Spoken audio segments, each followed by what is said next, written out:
Hello दोस्तों, मैं हूँ वकास। तो आज की हमारी हॉरर स्टोरी का नाम है शहज़ादा कासिम और ज़कूटा जिन। तो चलो शुरू करते हैं अपनी स्टोरी। शहज़ादा कासिम और ज़कूटा जिन।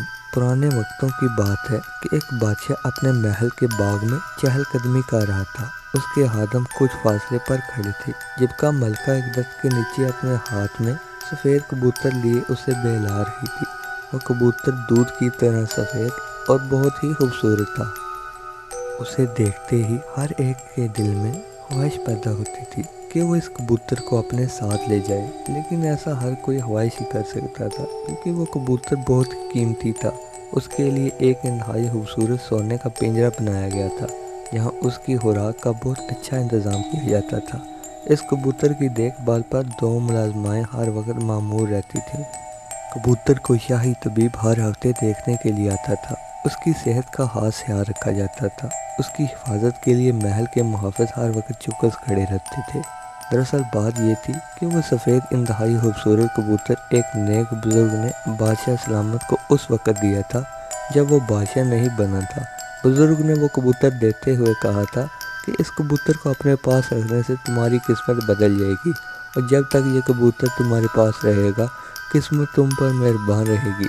और अगर ये कबूतर मर गया और कहीं उड़कर चला गया या फिर इसे कोई ले गया तो 7 दिन के बाद तुम्हारा ज़वाल शुरू हो जाएगा। किस्मत की बात थी कि जो ही वो कबूतर इसके पास आया, किस्मत ऐसी मेहरबान हुई कि वो देखते ही देखते मुल्क का बादशाह बन गया।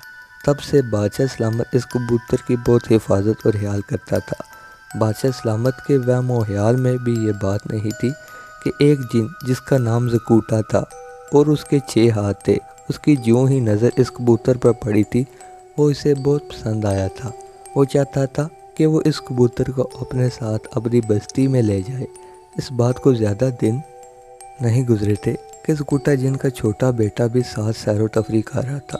जब इस महल के पास से गुजरे और ज़कूटा जिन के बेटे की नज़र इस कबूतर पर पड़ी तो वो बाजिद हो गया कि वो अभी इस कबूतर को अपने साथ लेकर जाएगा। ज़कूटा जिन को भी वो कबूतर बहुत पसंद था, चनाचा उसने उसी वक्त महल के बाग की तरफ रुख किया और कबूतर के पास जाकर खड़ा हो गया। जो ही मलका की निगाह अपने सामने खड़े 6 हाथों वाले जिन पर पड़ी, वो चीही, इस जिन को रोको। मलका की आवाज़ सुनकर हादम इसकी तरफ मुतवज्जो हो गए। बादशाह सलामत भी मलका की तरफ भागा, लेकिन वो जिन था। उसने एक कहका लगाया और मलका के हाथ से वो सफ़ेद कबूतर पकड़कर फ़ज़ा की तरफ बढ़ा और गुम हो गया। पूरे महल में हलचल बर्पा हो गई। बादशाह की तो जैसे जान पर बन गई हो। उसे लगा कि अब उसके हाथ से सब कुछ चला जाएगा। उसने फौरी तौर पर इस जिन को काबू करने के लिए कोशिश शुरू कर दी। शाही नजूमी को बुलाया गया। उसने हिसाब लगाना शुरू कर दिया। जब तक नजूमी हिसाब लगाता रहा, बादशाह मुस्तरिब कभी दाएं और कभी बाएं टहलता रहा। फिर नजूमी ने अपना सर उठाया और बोला, बादशाह सलामत, मैंने हिसाब लगा लिया है। हाँ बोलो। बादशाह एकदम इसकी तरफ मुतवज्जह हुआ। वो जिन अपनी बस्ती से निकाला हुआ जिन है। उसका नाम ज़कूटा जिन है। कहाँ है वो? एक बदतमीज़ी की वजह से इस जिन को बस्ती वालों ने सज़ा के तौर पर 40 दिनों के लिए बस्ती से निकाल बाहर किया हुआ है। इसलिए अभी वो इसी ज़मीन पर है और अपनी बस्ती में नहीं जा सकता। ये सब ठीक है, मुझे ये बताओ कि वो जिन इस वक्त कहाँ है और मेरा प्यारा कबूतर किस हाल में है। बादशाह असल बात सुनने के लिए बेचैन था। इस वक्त वो जिन काले पहाड़ के आगे जो समुंदर है उसे पार करके एक जंगल आता है। इस जंगल के ऐन दरमियान में एक पहाड़ी है और इस पहाड़ी में एक सुरंग है।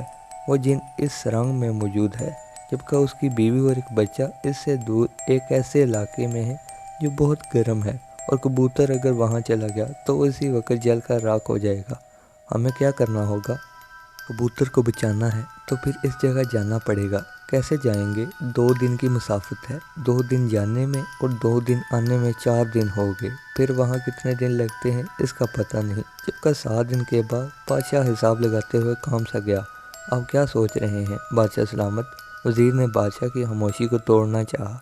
मुझे अभी जाना पड़ेगा। मैं इस जिन से अपना कबूतर लेकर आऊँगा। मेरे सफ़र का इंतज़ाम किया जाए। बादशाह ने हुक्म दिया। ये सफ़र आपको नहीं करना चाहिए, बादशाह सलामत, वज़ीर ने कहा। क्यों? मुझे क्यों नहीं जाना चाहिए? बादशाह सलामत ने पूछा। वज़ीर ने अर्ज़ की, बादशाह सलामत, अगर आप चले गए तो अमूर ममलकत कौन चलाएगा? آپ کا یہاں رہنا بہت ضروری ہے، لیکن بادشاہ بزید تھا، میں جاؤں گا، مجھے کوئی نہ روکے، میرے سفر کا انتظام کیا جائے۔ اچانک وہاں بادشاہ کا اکلوتا بیٹا شہزادہ قاسم آ گیا۔ وہ بہت بہادر نوجوان تھا۔ وہ بولا، ابا جان، میں کچھ عرض کرنا چاہتا ہوں۔ ہاں بولو، کیا کہنا چاہتے ہو؟ آپ مجھے اجازت دیں تاکہ میں زکوٹا جن کے پاس جا کر آپ کا وہ قیمتی کبوتر لا سکوں۔ شہزادہ قاسم نے جانے کی اجازت چاہی۔ اس بار ملکہ بول پڑی، نہیں نہیں، میں اپنے اکلوتے بیٹے کو نہیں جانے دوں گی، وہ خطرناک جن ہے۔ شہزادہ قاسم نے بڑے شیریں لہجے میں ماں کو سمجھایا اور یوں اسے جانے کی اجازت مل گئی۔ شاہی عالم نے ایک تلوار پر کچھ پڑھ کر شہزادہ قاسم کے حوالے کر دی کہ اس تلوار سے اس جن کے ساتھ۔ تو سٹوری کا پارٹ 1 ختم ہو چکا ہے، تو پارٹ 2 دیکھنے کے لیے اس ویڈیو پر کلک کریں۔